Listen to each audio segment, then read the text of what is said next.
नाज़रीन, PC world news से मैं हूं रिदा सिंधु। रुख करेंगे फैसलाबाद का। सहाफी मोहम्मद खलील बस्मी के भाई रकम समेत लापता हो गए। थाना गुलाम मोहम्मदाबाद में नामालूम अगवाकारों के खिलाफ अगवा का मुकदमा दर्ज करके तफ्तीश का आगाज कर दिया गया। एक हफ्ते के बाद भी नौजवान की अदम बाजियाबी पर वालदा और अहले खाना शदीद कर्ब में मुब्तला। बुरसा ने आला हुकाम से जल्द अज जल्द बाजियाबी का मुतालबा किया है।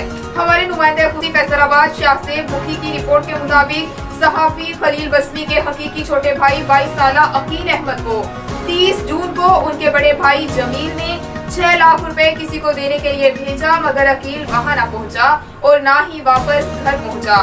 तलाश और बसियार के बावजूद जब ना मिला तो भाई जमील की मुद्दत में थाना गुलाम मोहम्मदाबाद में मुकदमा दर्ज करवा दिया गया। पुलिस ने नामालूम मुल्जिमान के खिलाफ अगवा की दफात के तहत कार्रवाई शुरू कर दी। अहले खाना ने IG Punjab, RPO Faisalabad, CPO Faisalabad से नोटिस लेकर जल्द बाजियाबी का मुतालबा किया है।